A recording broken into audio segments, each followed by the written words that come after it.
اگر وقت گزاری کے لیے ہوتا تو ایک قصہ بار بار نہیں آتا، لیکن قرآن پاک میں ایک ہی قصہ ہے، اسے کئی جگہوں میں اللہ نے ذکر فرمایا۔ نوح علیہ السلام کا قصہ 28 جگہوں میں ہے، ابراہیم علیہ السلام کا قصہ 25 جگہوں میں ہے، حضرت موسیٰ علیہ السلام کا قصہ 58 جگہوں میں ہے، حضرت آدم علیہ السلام کا قصہ 25 جگہوں میں ہے۔ اسی قصے کو بار بار کیوں اللہ نے دہرایا؟ اس کے پیچھے کوئی سبق دینا چاہتے ہیں، کچھ نصیحت کرنا چاہتے ہیں۔ اسی لیے یہ قصہ ایک جگہ میں خوشی کے لیے لایا گیا ہے تو ایک اسی قصے کو دوسری جگہ پہ اللہ نے غم کے طور پر یا جھنجھوڑنے کے لیے یا ڈرانے کے لیے، خوف کے لیے، تنبیہ کرنے کے لیے، آگاہ کرنے کے لیے لاتے ہیں۔ ہوتا تو وہی قصہ ہوتا ہے، لیکن پہلو بدل کر لاتے ہیں۔ یہاں وہ قصہ لانے کا مقصد کوئی خوشی کی بات بتلانا ہے، اور یہاں وہ قصہ لانے کا مطلب کوئی ڈرانا مقصد ہے، آگاہ کرنا مقصد ہے، تنبیہ کرنا مقصد ہے۔ تو قرآن پاک اگر ہم پڑھیں، جب قصوں پر پہنچیں، غور کرنا چاہیے، علماء سے پوچھنا چاہیے کہ اس مقام میں یہ قصہ، اس کے پیچھے سبق کیا ہے، اس کے پیچھے نصیحت کیا ہے۔ کیونکہ بار دہرانے کا مقصد کچھ تو سبق ہوگا، لیکن ایک ہی قصہ وہ ہے جو ایک ہی مرتبہ قرآن پاک میں آیا ہے، تفصیل کے ساتھ پورا وہ قصہ بیان ہوا ہے، وہ حضرت یوسف علیہ السلام کا قصہ۔ سورہ یوسف کے نام سے وہ پورا قصہ اس میں بیان کیا گیا ہے، اس کے پیچھے کئی سبق ہے، لیکن دیگر نبیوں کے قصے کئی جگہوں میں اللہ نے اس کو دہرایا ہے۔ ریپیٹیشن اس کے اندر ہے، تکرار اس کے اندر ہے، مقصد سبق دینا، نصیحت کرنا، آگاہ کرنا، کسی غلطی پر ٹوکنا، بیدار کرنا، یہ مقصد ہوتا ہے۔ حضرت آدم علیہ السلام کا قصہ لے لیں، اس قصے کے پیچھے سبق کیا ہے، کیا نصیحت اللہ دینا چاہتے ہیں، یا ہمیں کیا نصیحت ملتی ہے؟ پہلی بات، اللہ تعالیٰ قرآن پاک میں فرماتے ہیں وَإِذْ قَالَ رَبُّكَ لِلْمَلَائِكَةِ إِنِّي جَاعِلٌ فِي الْأَرْضِ خَلِيفَةً۔ یاد کرو اس دن جب اللہ تعالیٰ نے فرشتوں سے کہا، تمہارے رب نے فرشتوں سے کہا کہ میں زمین میں ایک خلیفہ پیدا کرنے والا ہوں۔ کون ہے وہ خلیفہ؟ حضرت آدم علیہ السلام ہے، جن کو اللہ تعالیٰ نے پیدا فرمایا اور پھر انہیں اللہ تعالیٰ نے زمین میں اتارا، خلیفہ بنا کر کے ان کو اتارا گیا۔ تو اس سے پہلا سبق کیا ملا؟ ایک سبق، بڑا سبق یہ ملتا ہے، انسان کی ابتدا حضرت آدم علیہ السلام سے ہو کر ہے۔ انسان کی ابتدا ایک انسان سے ہو کر ہے۔ خود بخود وہ عقیدہ اس میں باطل ہو گیا جو اسکول کے نصابوں میں، سلیبس میں، یا ہم بھی پڑھے ہوئے ہیں، انسان کی آغاز بندر سے ہوا ہے، یا انسان کا آغاز کسی کیڑے مکوڑے سے ہوا ہے۔ آہستہ آہستہ آہستہ، قدم با قدم، اسٹپ بائی اسٹپ انسان بن گیا، ورنہ انسان کیا تھا؟ بندر تھا۔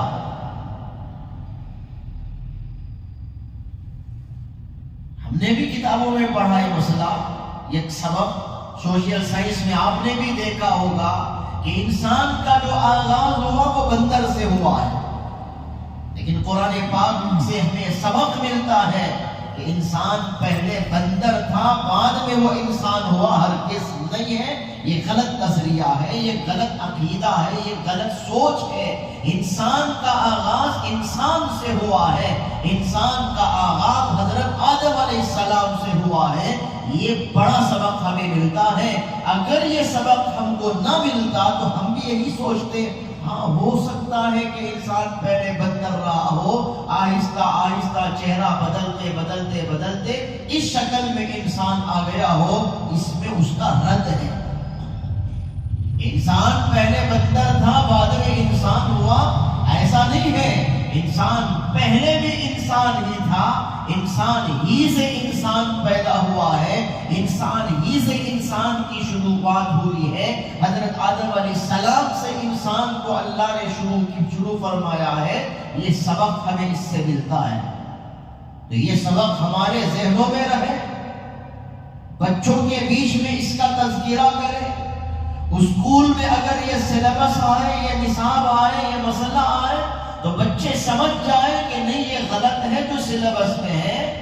ابو نے جو کہا، دادا نے جو کہا، نانا نے جو کہا، علماء نے جو کہا، قرآن پاک میں جو ہے وہی صحیح ہے کہ انسان انسان سے پیدا ہوا ہے، انسان حضرت آدم سے پیدا ہوا ہے، انسان کسی بندر سے نہیں بنا ہے، انسان کسی بندر سے نہیں پیدا ہوا ہے، انسان تو انسان سے پیدا ہوا ہے۔ بچوں کے ذہن میں یہ عقیدہ آئے گا، چاہے سلیبس میں ان کے عقیدے کو بگاڑا بھی جائے، خراب کیا جائے، ہمارے بچوں کا ایمان محفوظ رہے گا، بچ جائے گا۔ ایک سبق یہ ملا۔ دوسرا سبق کیا ملتا ہے؟ دوسرا سبق اس میں کیا ملتا ہے؟ اللہ فرماتے کیا ہے؟ وَإِذْ قَالَ رَبُّكَ لِلْمَلَائِكَةِ إِنِّي جَاعِلٌ فِي الْأَرْضِ خَلِيفَةً۔ یاد کرو اس دن جب اللہ تعالیٰ نے، تمہارے رب نے فرشتوں سے کہا کہ میں زمین میں ایک خلیفہ پیدا کرنے والا ہوں۔ تو اس سے کیا معلوم ہوتا ہے؟ انسان کو پیدا کرنے کا مقصد اسے خلافت دینا، اسے خلیفہ بنانا، اپنا نائب بنا کر دنیا میں اتارنا۔ مطلب کیا ہے؟ ساری دنیا میں بادشاہت صرف اللہ کی ہوگی۔ جس طرح سے کائنات میں بادشاہت اللہ کی ہے، محشر میں بادشاہت اللہ کی ہوگی۔ لمن الملک اليوم للہ الواحد القہار۔ اس دن، جس دن کسی کی بادشاہت نہیں ہوگی، اس دن اللہ ایک سوال کریں گے کہ آج کس کی بادشاہت ہے؟ خود اللہ جواب دیں گے للہ الواحد القہار، ایک اللہ کی جو غالب ہے اس کی بادشاہت۔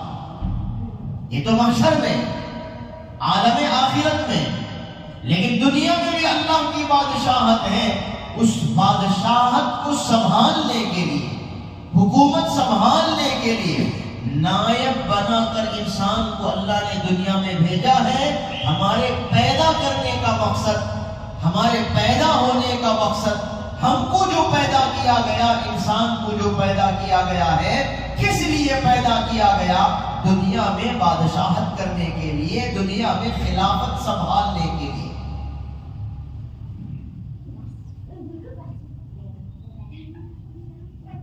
تو اللہ تعالیٰ نے ہمیں خلیفہ بنا کر دنیا میں بھیجا ہے، اپنا نائب بنا کر اللہ نے ہمیں دنیا میں بھیجا ہے۔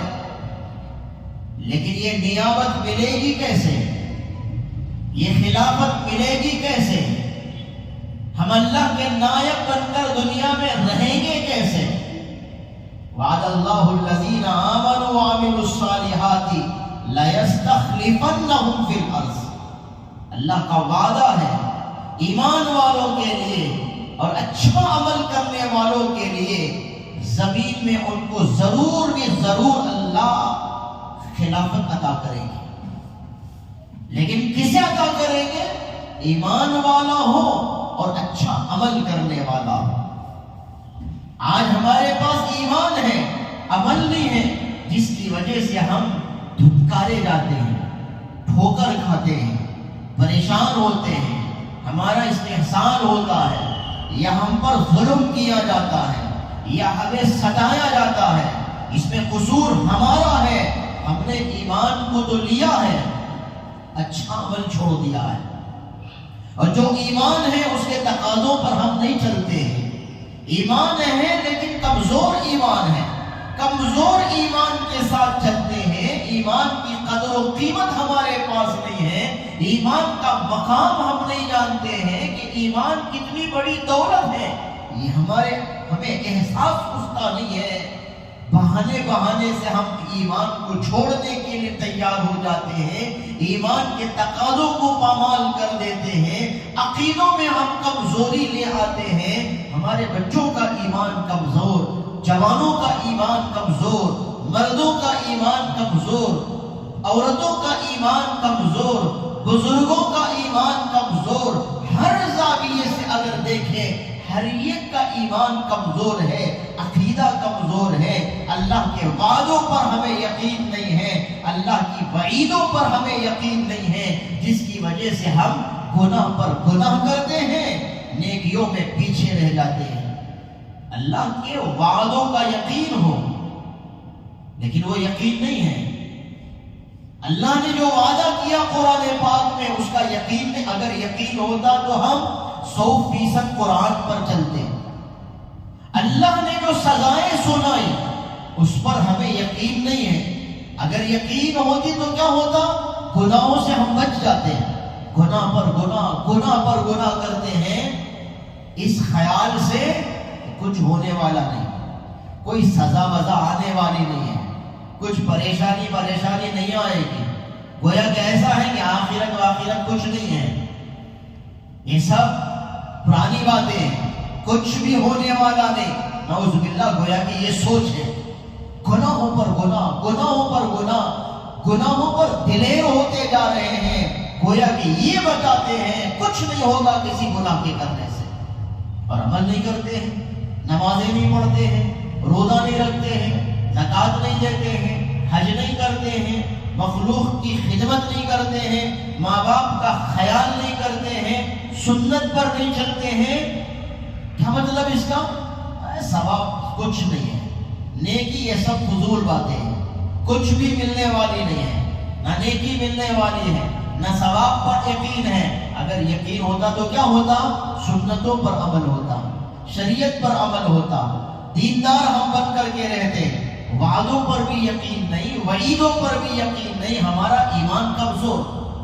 اور عمل تو جانتے ہیں ہم کہ ہمارا عمل کتنا کمزور ہے، نماز میں ہم کتنے کمزور ہیں، زکوٰۃ میں ہم کتنے کمزور ہیں، سنت کے مطابق زندگی گزارنے میں ہم کتنے کمزور ہیں، شریعت کو گلے سے لگانے میں ہم کتنے کمزور ہیں، قرآن کو پسے پش ڈال کر کے ہم جی رہے ہیں، قرآن پر ہمارا عمل نہیں ہے، یہ سب ہم جانتے ہیں۔ اب ایمان بھی کمزور ہے، عمل تو بالکل نہیں ہے، تو پھر اللہ خلافت کیوں دے گا؟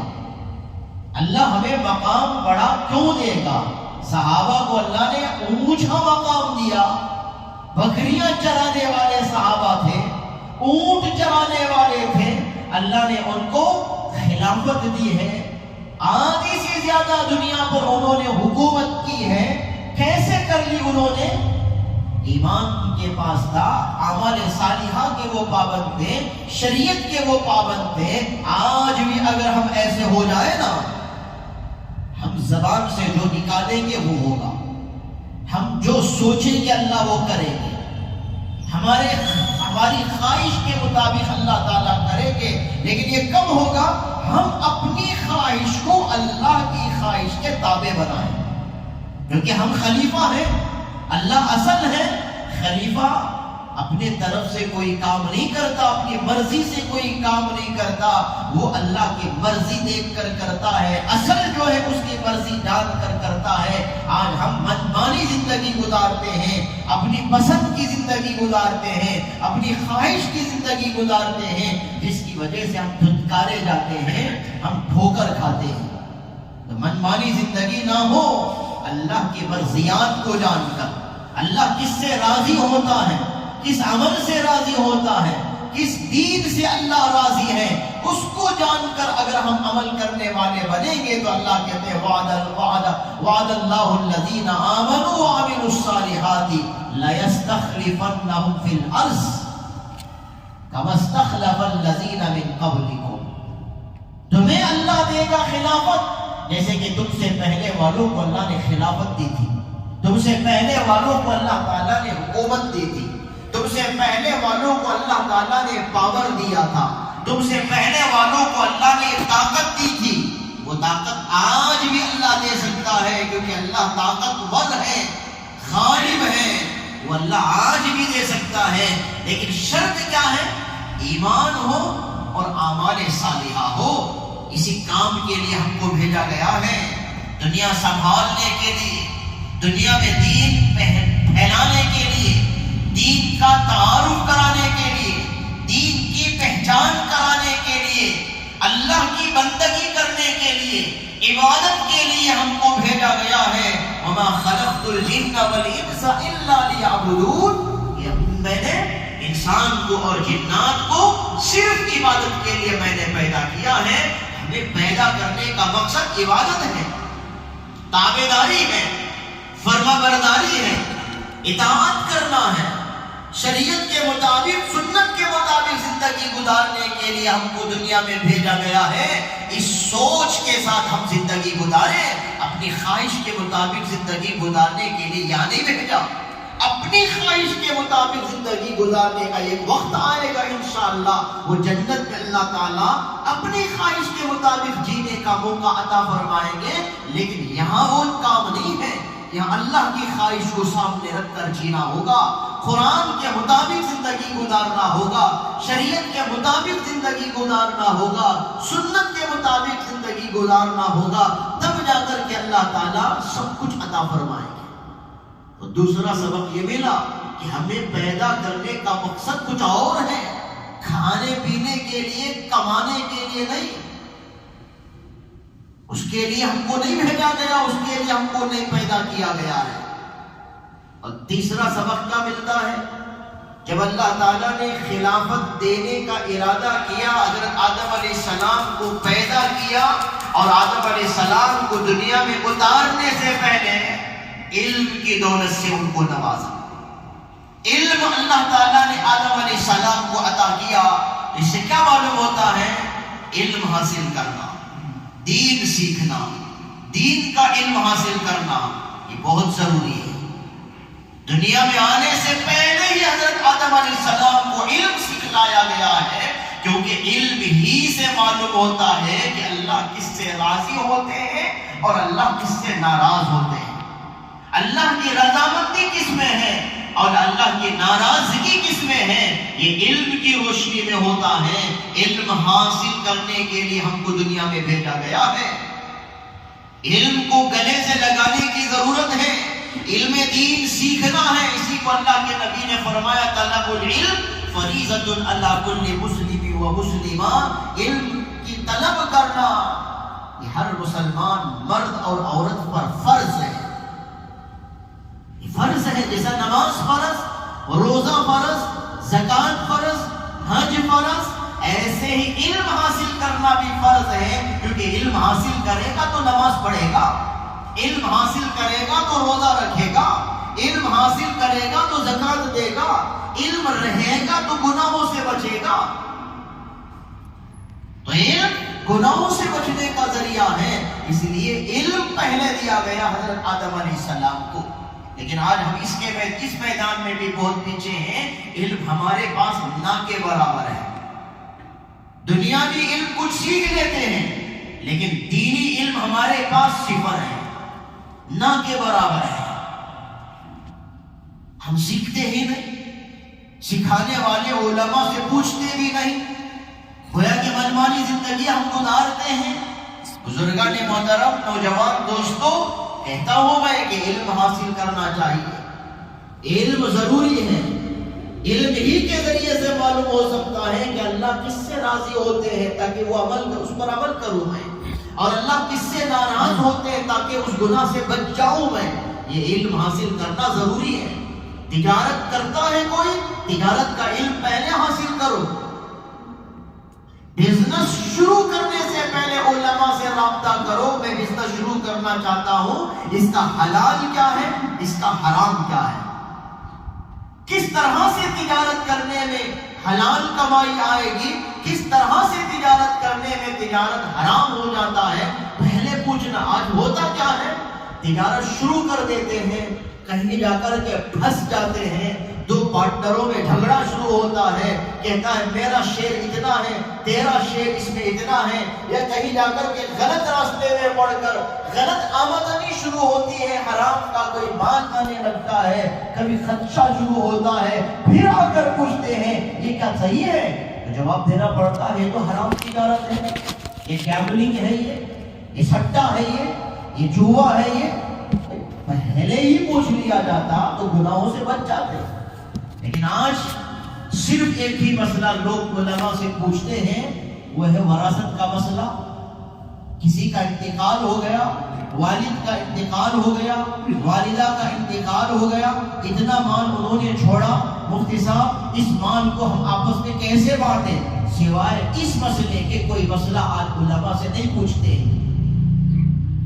یا پھر نکاح ہو جانے کے بعد طلاق کی جب نوبت آتی ہے تو یہ طلاق کا مسئلہ علماء کے پاس میں آتا ہے۔ ہونا کیا تھا، نکاح سے پہلے نکاح کا مسئلہ پوچھ لیتے کہ جینا کیسے ہے، زندگی کیسے گزارنی چاہیے، یا اگر پوچھ لے تو طلاق کی نوبت بھی نہیں آتی، وہ مسئلہ بعد میں پوچھنے کی ضرورت نہیں پڑتی، خلا کا مسئلہ پوچھنے کی ضرورت نہیں پڑتی، تجارت کا مسئلہ پہلے ہی سے پوچھ لیتے تو حلال کمائی کھانے والے ہو جاتے۔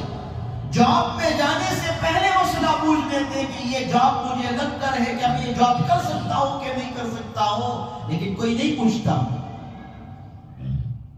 علم سے بالکل ہم کورے ہیں، علم کے میدان میں ہم صفر ہیں، یہ بہت غلط بات ہے۔ حضرت آدم علیہ السلام کو اللہ نے علم دیا ہے یہ بتلانے کے لیے کہ انسان کو علم حاصل کرنا ضروری ہے۔ آج علم کے میدان میں غیر بہت آگے ہیں، مسلمان بہت پیچھے ہیں۔ مسلمان کو نہیں معلوم ہے کہ پیسہ کہاں لگانا، وہ نہیں سمجھتا کہ یہ پیسہ اپنے بچوں کے ایجوکیشن میں لگانا ہے، علم میں لگانا ہے، تعلیم میں لگانا ہے، لیکن ہم اپنے پیسوں کو لگانے کا راستہ غلط سوچتے ہیں، غلط جگہوں میں اپنے پیسوں کو تباہ کرتے ہیں، برباد کر دیتے ہیں، اپنے بچوں کو ہم پڑھانے سے رہ جاتے ہیں۔ اس لیے بزرگان محترم علم حاصل کرنا ضروری، اس میں بھی علم دین حاصل کرنا ضروری۔ علم دین کے ذریعے سے ہی پتہ چلے گا کہ حلال کیا ہے، حرام کیا ہے، جائز کیا ہے، ناجائز کیا ہے، شریعت کیا ہے، غیر شریعت کیا ہے، دین کیا ہے، بددینی کیا ہے، علم کے ذریعے سے معلوم ہوگا۔ مدرسہ نظامیہ ایک مدرسہ، وہاں کے بادشاہ کو خبر ملی کہ یہاں کے جو طلبہ پڑھنے والے اسٹوڈنٹس ہیں ان کی نیت خراب ہے، پڑھنے کا مقصد ہی ان کا خراب ہے، مقصد بگڑا ہوا ہے، دنیا حاصل کرنے کے لیے علم حاصل کرنے آئے ہیں۔ تو بادشاہ کو بڑا دکھ ہوا، کیونکہ وہ مدرسہ بادشاہ سنبھالتا تھا۔ تو بادشاہ گیا امتحان لینے کے لیے، دیکھتا ہوں کہ کون کس نیت سے پڑھتا ہے۔ وہ دیکھا کہ ایک بچہ پڑھ رہا تھا، پوچھا کہ بیٹے کیا پڑھتے ہو؟ تو کہا کہ میں مفتی بن رہا ہوں۔ کیوں؟ کہا کہ ہمارے ابو مفتی ہیں، سرکاری مفتی ہیں، میں بھی مفتی بنوں گا تو سرکار کی طرف سے، حکومت کی طرف سے مجھے کام ملے گا اور اچھی تنخواہ ملے گی۔ بڑا افسوس ہوا، مفتی بننے کا مقصد حکومت کی طرف سے بڑی تنخواہ ملے اس لیے یہ پڑھ رہا ہے، یہ تو بہت غلط بات ہے۔ پھر آگے گیا تو دیکھا ایک اور بچہ پڑھ رہا تھا، اس سے پوچھا کہ بیٹے تم کس لیے پڑھتے ہو، کیا پڑھتے ہو؟ اس نے کہا میں اس لیے پڑھتا ہوں کہ میرے ابو امام ہیں، جامع مسجد کے امام ہیں، اور وہ سرکاری امامت کرتے ہیں، انہیں تنخواہ سرکار کی طرف سے، حکومت کی طرف سے ملتی ہے۔ میں اس لیے پڑھتا ہوں تاکہ ابو کی جگہ لوں اور مجھے بھی حکومت کی طرف سے اچھی بڑی تنخواہ ملے۔ اسے افسوس ہوا، یہ اس کی نیت بھی خراب ہے، پڑھنے کا مقصد بڑی تنخواہ لینے کے لیے پڑھنا چاہتا ہے اور دنیا کمانے کے لیے پڑھنا چاہتا ہے، نیت اچھی نہیں ہے۔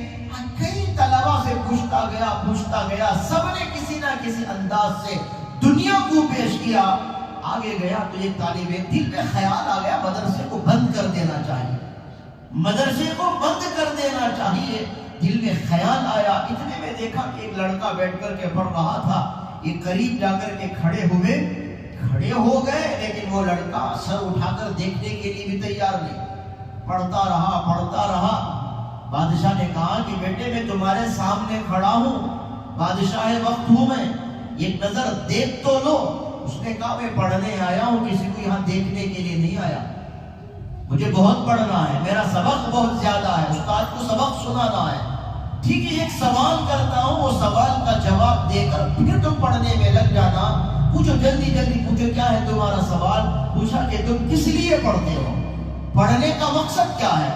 تو اس نے کہا میں نے سنا اپنے بڑوں سے کہ اللہ کچھ عمل سے راضی ہوتا ہے، کچھ عمل سے ناراض ہوتا ہے، میں اس لیے پڑھتا ہوں یہ جان لوں کہ وہ کون سا عمل ہے جس سے اللہ راضی ہوتا ہے تاکہ اس کو کروں، اور وہ کون سا عمل ہے جس سے اللہ ناراض ہوتا ہے تاکہ اس سے بچ جاؤں، بس یہ مقصد ہے میرے پڑھنے کا۔ تو بادشاہ نے کہا بیٹا اگر میں تجھ سے نہ ملتا تو میں تو مدرسہ کو بند کر دیا ہوتا، آج یہ مدرسہ میں چلاؤں گا صرف تمہارے لیے، تمہارے لیے اس مدرسے کو میں چلاؤں گا۔ کتنی اچھی نیت ہے، آخرت حاصل کرنا مقصد ہے، اللہ کی رضامندی جاننے کے لیے تم پڑھتے ہو۔ آگے چل کر وہی لڑکا کون ہوتا ہے؟ امام غزالی رحمت اللہ علیہ ہوتے ہیں، اتنے بڑے امام غزالی علیہ الرحمہ ہوتے ہیں۔ دیکھیے اس لیے پڑھا جاتا ہے، آج ہم بھی سیکھیں، علم سیکھیں، دین سیکھیں، اپنے بچوں کو دین سکھائیں، تب جا کر وہ بچے اللہ کے فرما بردار بھی ہوں گے، ہمارے فرما بردار بھی ہوں گے، دنیا میں بھی وہ بچے ہمیں کام آئیں گے فرما برداری کے ذریعے سے، مرنے کے بعد بھی وہ بچے ہمارے لیے ذخیرہ بنیں گے، ہمارے لیے ذریعہ نجات بنیں گے۔ بچوں کو دین سکھائیں، خود بھی ہم دین سیکھیں، علماء سے ربط رکھیں، علماء سے تعلق رکھیں، ان سے پوچھ کر عمل کریں، آزاد نہ بنیں، ہم آزاد نہ رہیں، منمانی زندگی گزارنے کی ہم ہرگز کوشش نہ کریں۔ ایک سبق اس سے یہ ملا، حضرت آدم علیہ السلام کو اللہ نے علم دیا، علم کی روشنی میں ہی سب کچھ سیکھا جا سکتا ہے، یہ بتلانے کے لیے۔ اور چوتھا سبق کیا ملتا ہے؟ حضرت آدم علیہ السلام کو اللہ تعالیٰ نے فرشتوں پر ایک فضیلت دی، فرشتوں پر ایک بڑا مقام دیا۔ اس سے کیا معلوم ہوا؟ انسان کا مقام اونچا ہے، انسان کا مقام بہت بڑا ہے، انسان کا رتبہ اور مرتبہ بہت بلند ہے۔ فرشتوں سے بھی اگر کسی کا بڑا مقام ہے تو وہ انسان کا مقام ہے، لیکن کب وہ علم حاصل کرے، اس علم کے مطابق عمل کرے، علم حاصل کرے، اور علم کے مطابق اگر انسان عمل کر لیتا ہے، ایمان کی حالت میں اچھے عمل کے ذریعے سے اللہ کو راضی کر کے وہ زندگی گزار لیتا ہے، تو وہ انسان فرشتوں سے بھی بڑا ہو جاتا ہے۔ اگر ایمان نہیں ہے یا ایمان ہے لیکن عمل اچھا نہیں ہے، بدعملی ہے، گناہوں پر گناہ کرتے رہتا ہے، تو وہ اب فرشتوں سے اونچا نہیں، انسانوں سے بھی گر کر شیطان سے بھی نیچے گر جاتا ہے۔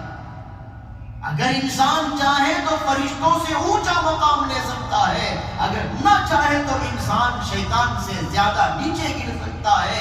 اس لیے ہمیں چاہیے کہ جو عزت اللہ نے ہمیں دی، انسان کو اللہ نے جو مقام عطا فرمایا، جو مرتبہ اور جو رتبہ عطا فرمایا، اس مقام کی ہم حفاظت کریں۔ وَلَقَدْ كَرَّمْنَا بَنِي آدم، قرآن پاک میں اللہ فرماتے ہیں ہم نے آدم کی اولاد کو عزت دی ہے، اللہ نے ہمیں وہ عزت دی ہے، اللہ نے وہ مقام ہمیں، ہم مقام پہچانے، ہم اپنا مقام پہچانے، یہ نہ سوچیں کہ میری عمر ہو گئی اب میرا مقام کیا رہے گا، نہیں، کسی بھی عمر میں ہم اپنا مقام بنا سکتے ہیں۔ توبہ کریں، تقوی کی زندگی گزاریں، اچھا عمل کریں، دیندار بن جائیں، دیکھیں کہ مقام کتنا اونچا ہوتا ہے، کتنا بڑا ہوتا ہے۔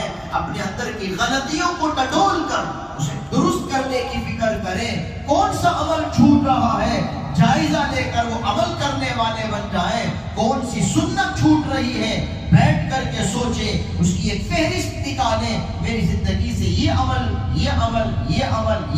چھوٹا ہوا ہے، یہ سنت چھوٹ گئی ہے، اس لیے مجھے آج سے اس سنت پر عمل کرنا ہے۔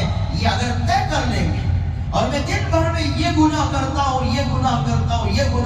ہوں، آہستہ آہستہ ہم گناہوں کو چھوڑنے والے بنیں گے, سنت کے مطابق زندگی گزارنے والے بنیں گے, اللہ وہ مقام دوبارہ دے گا, عزت اللہ دوبارہ دے گا. آج ہمیں جو ذلت مل رہی ہے نا, اس کی وجہ یہی, ہم ایمان میں بھی کمزور, عمل نہ کے برابر, شریعت کے مطابق عمل نہیں, علم نہیں ہے, یا علم ہے تو علم کے مطابق عمل نہیں ہے, جس کی وجہ سے ہم ذلیل ہو رہے ہیں. اللہ ہم کو عزت دینا چاہتے ہیں, اللہ ہمیں مقام دینا چاہتے ہیں. عزت کے اعتبار سے بڑا مقام انسانوں کا, اور حسن کے اعتبار سے بھی انسان ہی سب سے زیادہ حسین ہے. یہ بھی انسان کو اللہ نے شرف بخشا. کوئی بھی چیز کائنات میں حسین نہیں جتنا حسین ایک انسان ہے, جتنا خوبصورت ایک انسان ہے. اللہ نے انسان کو جو خوبصورتی دی, چاہے وہ گورا رہے, چاہے وہ کالا رہے, چاہے کسی بھی چہرے کا وہ رہے, کسی بھی رنگ کا وہ رہے, انسان کو اللہ نے جو حسن دیا وہ حسن کسی کو نہیں دیا گیا. لقد خلقنا الانسان فی احسن تقویم, تحقیق کہ ہم نے انسان کو اچھے انداز سے خوبصورت شکل میں ہم نے پیدا کیا. ذرا ہم سمجھیں, اپنا مقام سمجھیں. اللہ نے ہمیں کتنا مقام, کتنا بڑا مرتبہ دیا, اس کے مطابق اگر ہم زندگی گزاریں گے, اللہ کی منشا کے مطابق, اللہ کی مرضیات کے مطابق زندگی گزاریں گے, تو پھر ہمارے پیدا ہونے کا ایک مقصد سامنے آئے گا, ہمارے پیدا ہونے کا ایک مقصد سامنے آئے گا, تو زندگی گزارنے میں مزہ آئے گا.